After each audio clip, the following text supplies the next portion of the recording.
Hello, I'm Annette Young. Now, for many of you, the typical image of the Parisian woman is somebody who's seen as being seductive, svelte and mysterious, often white, whose individual sense of style has become the global benchmark for beauty. In a special edition, however, we're going to show you that the reality indeed is a different story.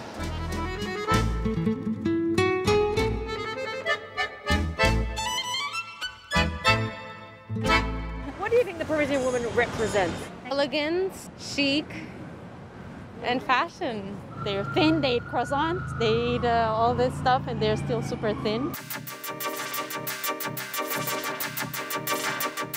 Always stylish, that is the first thing. Well maintained and immaculately dressed.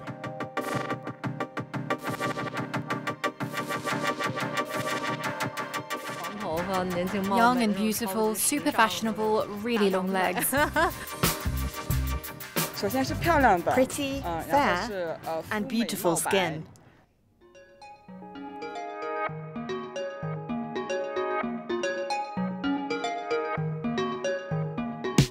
To be honest, the inspiration for this show comes from a book written by Paris-based American writer Lindsey Tramuta. Entitled The New Parisian, it cleverly deconstructs the myth of Parisian women while celebrating the city's extraordinarily diverse population, where a number of locals are migrants themselves. Lindsey, we're here at Canal Saint-Martin, which of course was the location for that iconic film Amélie, which did reinforce the image of the gamine Parisienne. So why is it that the image of the Parisian woman still exists to this very day?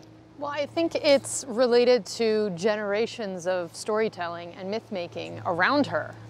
If you look back to Jean-Jacques Rousseau, a Swissman who started writing some very popular fiction, which presented a certain image of the Parisienne as someone, you know, quite interested in artifice and superficial matters, and, you know, someone who was a temptress. You know, all of those ideas and characteristics held on over time. So they may have begun with one story, but then get reinterpreted and transformed over the ages, and then of course exported. And once that happens, there's no stopping the reach of such ideas.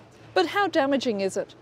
When you're only seeing a small slice of the population, that means that there's a whole chunk of the city or the country that are not being represented and are effectively being erased, and that's very damaging psychologically.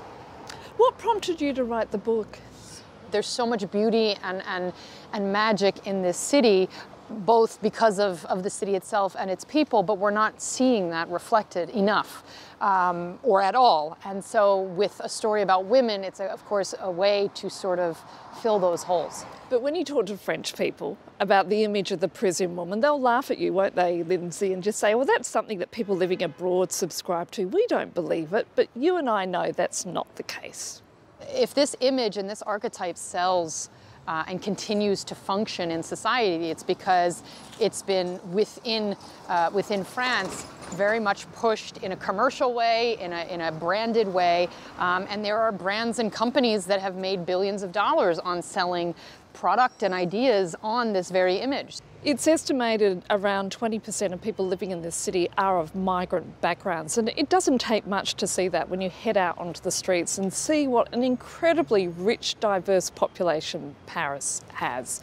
So why is it that people still struggle to accept that? It's a slow process. I think there are a lot of people who are becoming more and more vocal within France, saying that something needs to be done. And there are things that are being done. There are individuals who are leading the charge in, you know, ringing the warning bells. There are very, very strong organizations that have emerged, you know, groups of journalists, groups of media workers who are trying to fight for better representation in the public space. Anywhere where women need to be more seen, there are people working actively to try to make that happen. But it is a constant battle, and France has a long way to go. Lindsey, it's been wonderful speaking to you. Thank you so much. Thank you so much.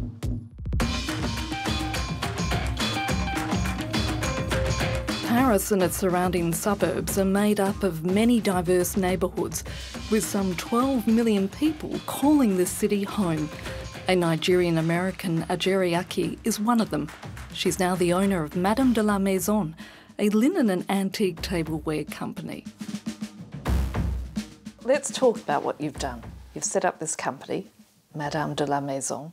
It's a celebration of French antiques, in fact. So tell me a little bit more about it. I chose to say, there's so many wonderful, beautiful things out there. Why don't we just use them? So I find them, I rescue them, if you will, and I sell them. And so I find it to be a sustainable way to buy new things. I find it to be a sustainable way to gift. You know, you don't have to buy someone some brand new thing. You could buy someone something for someone that is unique, that has a story. Now, you're from Nigeria, you're raised in America, you've come to live in Paris as an adult.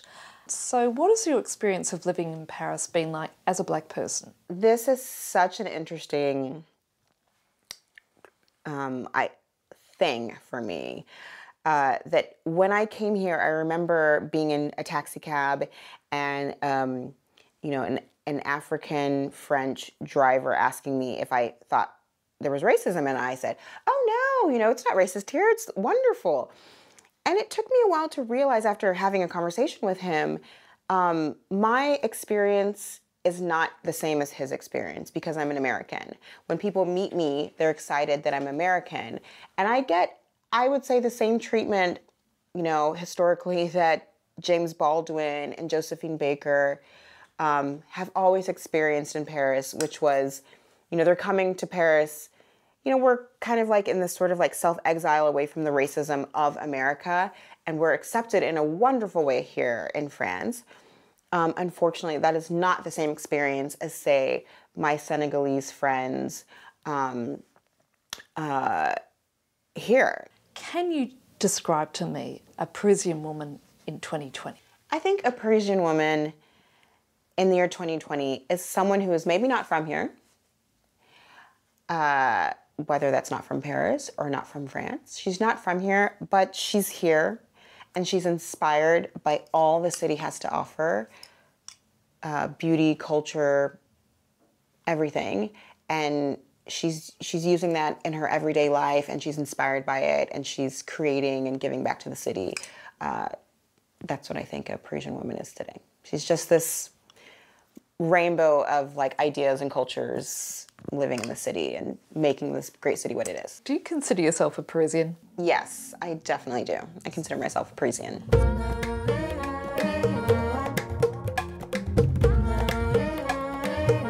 Another person profiled in Lindsey's book is Sarah Zouak, the co-founder of La Lab, a Paris association which fights racism while empowering Muslim women, the group attracting its fair share of headlines for being both Muslim and feminist. Identity politics is a hot potato issue currently in this country, but you only have to step out the door to see how rich and diverse a population that this city has. Especially when we talk about race. Race is just like the word that we can't use in France. And that's funny because like France has the largest Muslim community in Europe, for example, more than 8% of the population is Muslim, but when we see on TV news or when we read a newspaper, we never see Muslim people or read what they want to say about their experience and their life. So the thing is that Paris is as multicultural than London or than New York, but when we see the image, we don't see this diversity. We have to build this conversation. How do you change it though? The work that we are doing with La Lab, for example, is really to challenge Muslim women's narrative by giving them the mic. We are not saying that we are giving a voice to the voiceless. We have a voice. We have a lot to say. So we are trying to make the Muslim women voices more amplified by creating our own tools. For example, we have an online magazine where Muslim women can talk about their issue and their experiences every day, and we have more than 30,000 readers every month. We organize, for example, a lot of different events, like a feminist festival happening in Paris every year, where they can meet Muslim women who are artists, scholars, dancers. And we are doing documentaries, because all of those stories, all of those images that exist, we cannot find them on TV or on the media. So for you, who is the Parisian woman in 2020? In 2020, the Parisian for me is women like me. I was born in Paris. I grew up in the suburbs in Ivry-sur-Seine, and I'm also French and Moroccan and Arab and African and Muslim, and all of them in the same time. And a feminist? And a feminist, of course, and a filmmaker.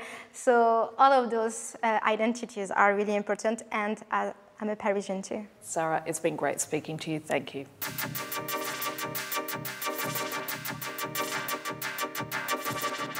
And that's it for this special edition. So until our next show, bye for now.